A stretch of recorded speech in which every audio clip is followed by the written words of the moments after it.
Hello दोस्तों, कैसे हो आप सभी। चलिए शुरू करते हैं। प्लीज दोस्तों इस कहानी को ज्यादा से ज्यादा शेयर करें, कमेंट करें और लाइक करें और मेरे यूट्यूब चैनल को सब्सक्राइब जरूर करें। Lots of love.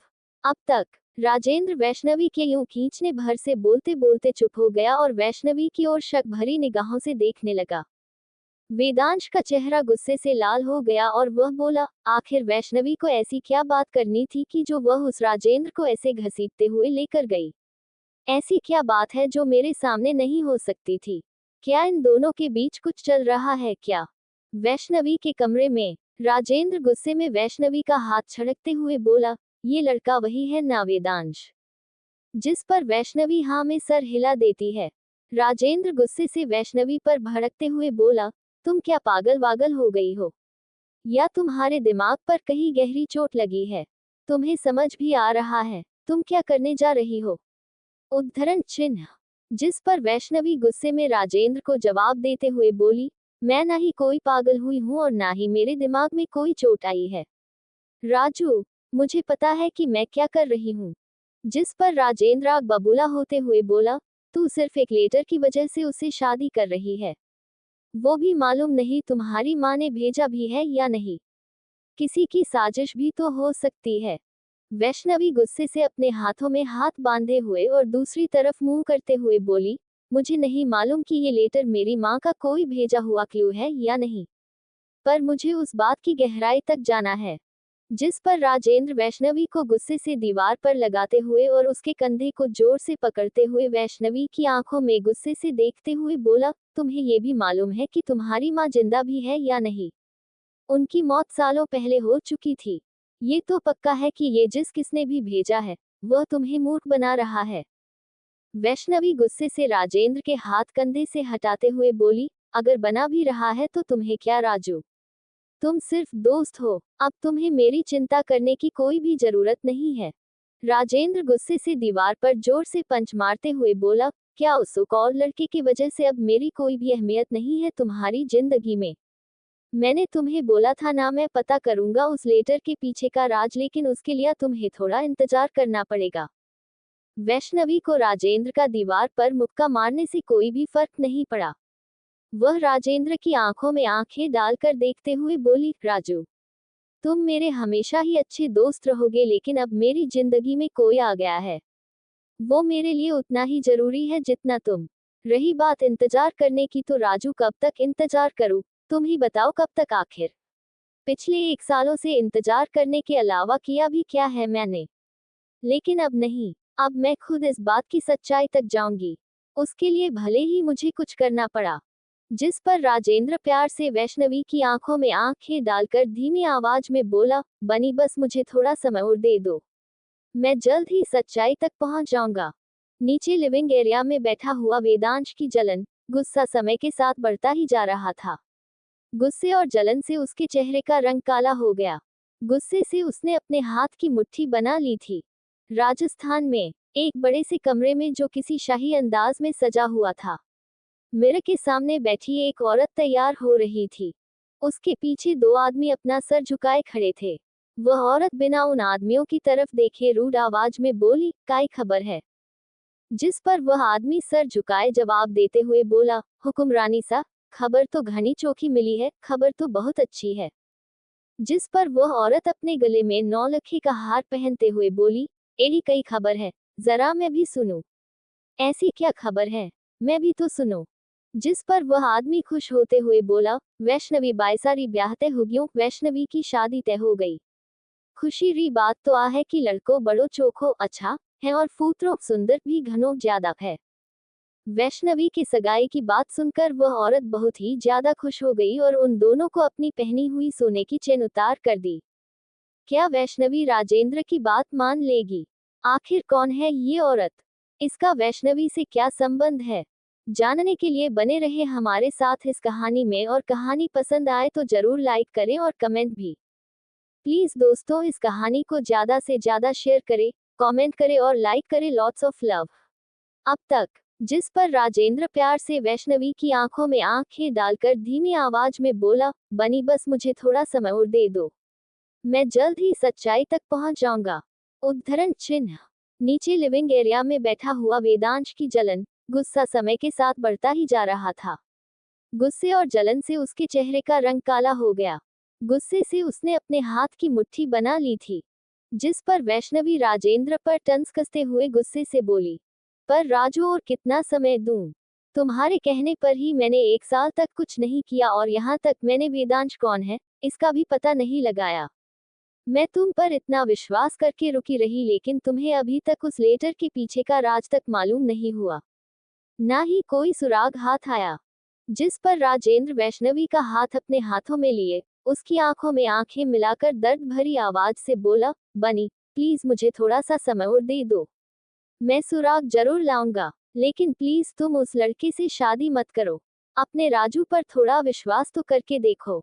वैष्णवी ने अपना हाथ राजेंद्र के हाथ से छुड़वाते हुए शांति से राजेंद्र को समझाते हुए बोली, देख राजू, मुझे तुझे जितना समय देना था मैंने दे दिया एल और अब तीर कमान से निकल चुका है एल अब मैं चाहकर भी पीछे नहीं हट सकती हूँ एल वेदांश एक अच्छा लड़का है, वो मुझे कभी भी धोखा नहीं देगा। राजेंद्र वैष्णवी की आखिरी लाइन सुनकर बहुत ज्यादा गुस्सा हो गया और वैष्णवी की बाजू गुस्से से पकड़ते हुए बोला, तुमने इन 15 दिन में उस 2 कोड़ी के लड़के में ऐसा क्या देख लिया जो सिर्फ उसी का नाम जपे जा रही हो? क्या तुम्हें मेरे में कभी अच्छाई नहीं दिखी? क्या मैं कभी अपनी बात से पीछे हटा या फिर तुम्हारा साथ नहीं दिया?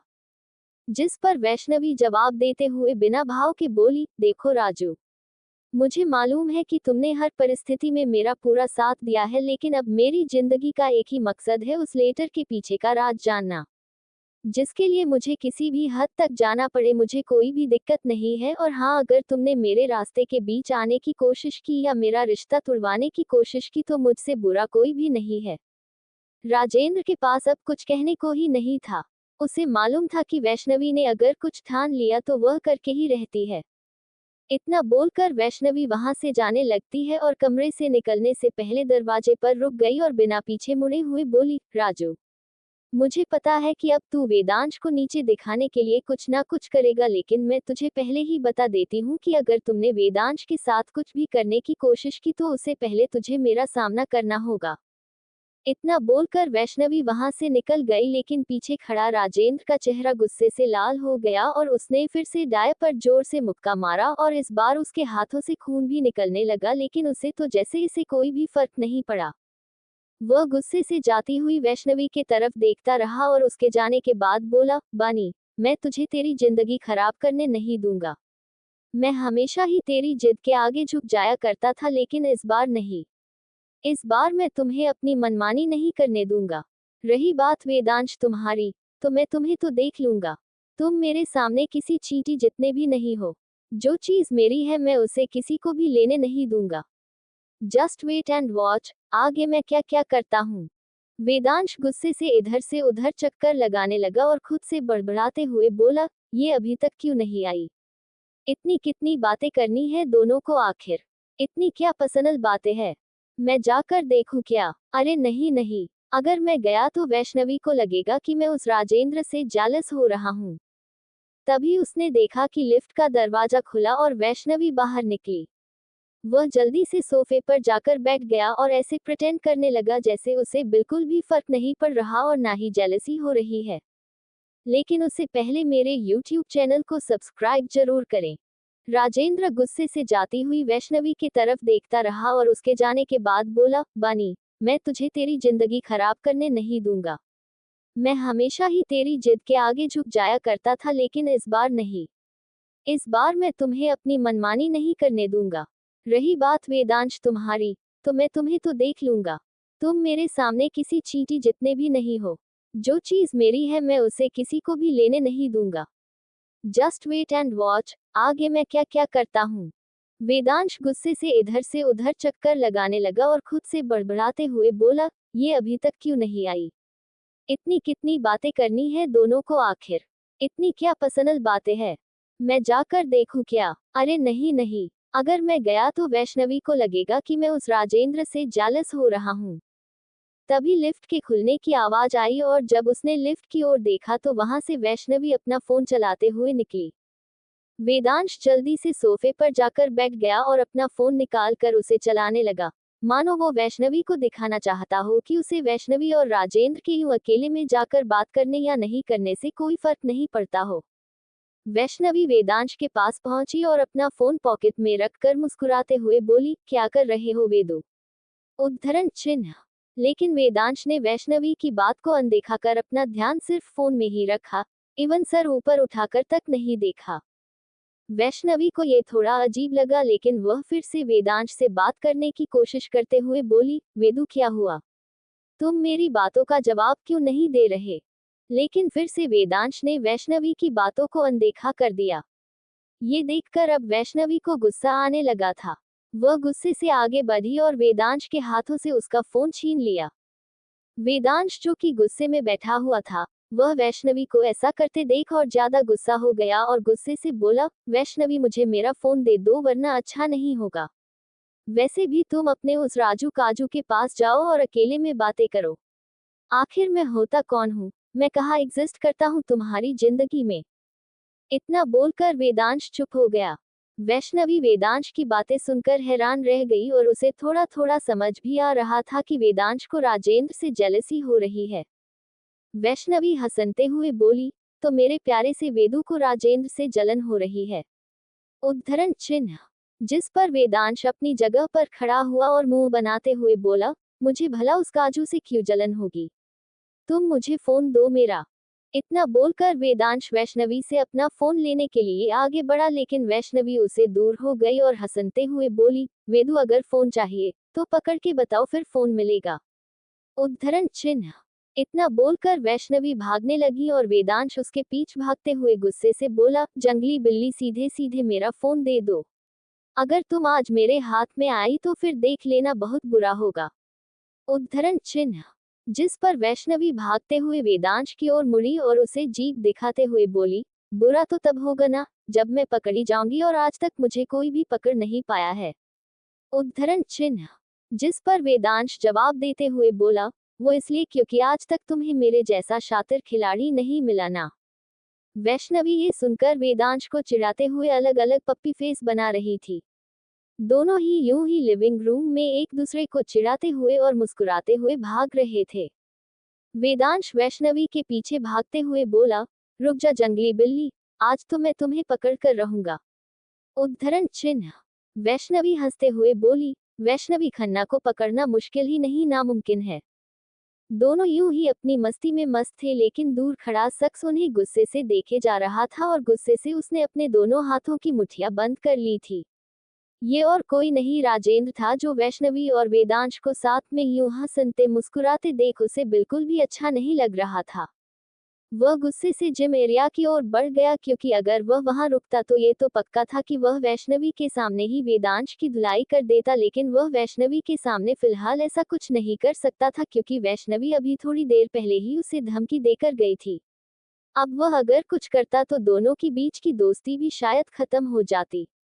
वेदांश वैष्णवी के पीछे भागता भागता थक गया और वह मन में खुद से बोलता है, ये लड़की कितना तेज भागती है। इसको अगर नहीं पकड़ा आज तो ये मुझे हमेशा ही ताना मारेगी।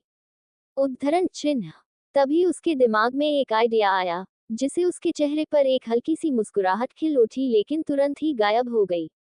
वैष्णवी उसके आगे भाग रही थी, इसलिए वह यह मुस्कुराहट नहीं देख पाई। तभी वेदांश अचानक से सोफे पर बैठ गया और अपने सर को पकड़ते हुए चेहरे पर दर्द के भाव लाते हुए बोला, आह, ये अचानक से सर में दर्द क्यों हो रहा है? इतना बोलकर उसने दर्द से अपनी आंखें बंद कर ली। वेदांश की दर्द भरी आह सुनकर वैष्णवी वहीं पर रुक गई और वेदांश को यूं अपना सर पकड़े हुए देखकर वह भागते हुए उसके पास गई और चिंता करते हुए बोली, वेदु क्या हुआ तुम्हें? तुम ठीक तो हो ना? रुको, मैं अभी डॉक्टर को बुलाती हूँ। इतना बोलकर वैष्णवी वहां से उठकर जाने ही वाली थी कि वेदांश ने उसकी कलाई पकड़ उसे अपनी ओर खींच लिया और उसे सोफे पर धकेलकर खुद उसके ऊपर आ गया। वैष्णवी की आंखें खुली की खुली रह गई और उसे समझ भी आ गया था कि वेदांश ये सब नाटक कर रहा है, इसलिए वह गुस्सा दिखाते हुए बोली, वेदु, ये क्या मजाक हुआ? आखिर तुमने चीटिंग की है मेरे साथ। उद्धरण चिन्ह। जिस पर वेदांश मुस्कुराते हुए शरारती अंदाज में बोला, baby everything is fair in love and war. अब बारी है तुम्हारे पनिशमेंट की। मैंने कहा था ना, अगर मेरे पकड़ में आ गई तो बुरा होगा। वैष्णवी को कुछ बोलने का मौका दिए बिना ही वेदांश वैष्णवी के होठों को चूमने लगा और ये पहली बार था जब वेदांश वैष्णवी को वाइडली चूम रहा था। वैष्णवी वेदांश के सीने पर मुक्का मार रही थी, उसे दूर करने की कोशिश कर रही थी क्योंकि वहां पर कुछ नौकर अपना काम कर रहे थे। लेकिन वेदांश ने वैष्णवी के हाथ ऊपर कर उसे एक हाथ से पकड़ लिए और उसे वाइडली चूमने लगा। इवन आज वह वैष्णवी को सांस लेने का भी मौका नहीं दे रहा था, जिसे वैष्णवी की सांसें जल्द ही उखड़ने लगी थी। वहां काम कर रहे नौकर ये नजारा देख धीमे मुस्कुराते हुए वहां से जल्दी से 9-2-11 हो गए। अब लिविंग रूम में सिर्फ वेदांश और वैष्णवी ही थे। वैष्णवी वेदांश को धकेलने की कोशिश कर रही थी, लेकिन जितना वह कोशिश करती उतनी ही वेदांश की पकड़ वैष्णवी पर और कसती जाती। वैष्णवी की सांस अब और भी ज्यादा उखड़ती जा रही थी और उसे सांस लेने में दिक्कत होने लगी थी, लेकिन वेदांश का उसे छोड़ने का बिल्कुल भी इरादा नहीं था। वैष्णवी के मुंह से अब आहें निकलने लगी थी। थोड़ी देर यूं ही वैष्णवी को परेशान करने के बाद वेदांश ने वैष्णवी को छोड़ दिया। दोनों ही गहरी गहरी सांस भरने लगे थे। थोड़ी देर बाद जब दोनों की सांस नॉर्मल हुई, वैष्णवी वेदांश की ओर गुस्से में देखते हुए बोली, वेदु ये क्या था, तुमने आज मुझे इतना टाइटली क्यों पड़ा था और मुझे सांस लेने तक का समय भी नहीं दे रहे थे। उद्धरण चिन्ह। जिस पर वेदांश शरारती मुस्कुराहट के साथ बोला, मैंने तुम्हें पहले ही बोला था कि मुझे मेरा फोन दे दो, अगर मैं तुम्हें पकड़ तो तुम्हारे लिए अच्छा नहीं होगा, लेकिन तुमने मेरी बात नहीं सुनी और फिर जो हुआ तुम्हें मालूम ही है। जिस पर वैष्णवी वेदांश की ओर देखते हुए टॉन्ट कसते हुए बोली, वेदु कि तुम जो बोल रहे हो ये सिर्फ कहने की बात है, दरअसल तुम्हें राजेंद्र से जेलसी महसूस हो रहा था और तुम अपना गुस्सा मुझ पर निकल रहे थे और कोई बात नहीं। और यह बात काफी हद तक सही भी थी, क्योंकि वेदांश को वैष्णवी पर गुस्सा भी आ रहा था, क्योंकि वैष्णवी ने राजेंद्र को अलग ले जाकर उससे बात की और वह भी काफी समय तक, और वेदांश को कुछ बताया ही नहीं। और साथ ही राजेंद्र और वैष्णवी की जोड़ी देखकर भी वेदांश को जलस महसूस हो रहा था। वैष्णवी की बात सुनकर वेदांश ने उसकी बात को अनसुना कर साइड में पड़ा अपना फोन उठाया, जो कि किस करने के दौरान नीचे गिर गया था, और अपना फोन चलाने लगा। खुद को फिर से अनदेखा होते देख वैष्णवी को ये बिल्कुल भी अच्छा नहीं लगा और उसने फिर से वेदांश का फोन छीना और उसे जोर से जमीन पर पटक दिया, जिससे वेदांश का फोन चकनाचूर हो गया। वेदांश को कुछ समझ ही नहीं आया कि उसके अभी अभी क्या हुआ। वेदांश वैष्णवी को इतने गुस्से में देखकर हैरान रह गया और उसने आज पहली बार वैष्णवी को इतने गुस्से में देखा था।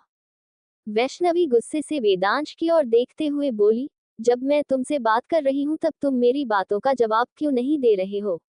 मैं तुम्हें कितनी बार पूछा क्या हुआ? तुम भला क्यों उसे राजेंद्र से जलस महसूस कर रहे हो, जबकि मैं तुमसे शादी करने वाली हूँ ना कि उससे, और मैंने अपने जीवन साथी के रूप में तुम्हें चुना है। उद्धरण चिन्ह। वैष्णवी की बातें सुनकर वेदांश का गुस्सा थोड़ा शांत हुआ, लेकिन वैष्णवी को वेदांश पर और भी ज्यादा गुस्सा आ रहा था, क्योंकि वेदांश बिना वजह ही उसे अनदेखा किया, जो बात वैष्णवी को बिल्कुल भी पसंद नहीं आई। वैष्णवी ने वेदांश को कॉलर से पकड़ा और उसे अपनी ओर खींचकर उसने अपने होंठ वेदांश के होंठ पर रख दिए और उसे बेहताशा चूमने लगी और साथ ही अपना गुस्सा जाहिर करते हुए उसके होठों को काटने लगी। वेदांश को उसके ऐसा करने से पता चल रहा था कि वैष्णवी उससे बहुत ही ज्यादा गुस्सा है, इसलिए वेदांश उसे अपना गुस्सा निकालने दे रहा था और कोई भी रिएक्शन नहीं दे रहा था। थोड़ी देर में ही वैष्णवी का गुस्सा शांत हो गया और वह पीछे होने ही वाली थी, उससे पहले ही वेदांश ने उसके सर के पीछे अपना हाथ रखा और उसे पीछे होने नहीं दिया और उसको चूमने लगा। दोनों ही एक दूसरे को चूमने में व्यस्त थे और अपना अपना प्यार जाहिर कर रहे थे। दोनों के बीच का गुस्सा अब काफी हद तक शांत हो गया था। दोनों एक दूसरे में इस हद तक खो गए थे कि उन्हें ये भी एहसास नहीं रहा कि वह दोनों कमरे में नहीं बल्कि लिविंग रूम में है। तभी लिविंग रूम में अपने हील की टिक टिक की आवाज करते हुए एक लड़की अंदर आई और सामने का नजारा देखकर उसकी आंखें खुली की खुली रह गई और अब वह अपनी बड़ी बड़ी आंखों से उन दोनों को देखने लगी। तभी उसके पीछे से एक लड़का और अंदर आया और वह भी अपने सामने का नजारा देखकर दंग रह गया। तभी उसे लड़की को होश आया और वह पीछे मुड़ते हुए बोली, सॉरी सॉरी, मैंने कुछ नहीं देखा। किसी की आवाज सुनकर वैष्णवी और वेदांश का ध्यान एक दूसरे से हटा और दोनों ही दरवाजे की ओर देखने लगे और वहां पर देखकर दोनों के गाल शर्म से लाल हो गए और दोनों ही जल्द ही एक दूसरे से दूर हुए और अपने अपने कपड़े सही करने लगे। आखिर वह दोनों कौन थे? आगे राजेंद्र क्या करने वाला है? क्या होगा आगे कहानी में जानने के लिए बने रहे हमारे साथ इस कहानी में, और कहानी पसंद आए तो जरूर लाइक करें और कमेंट भी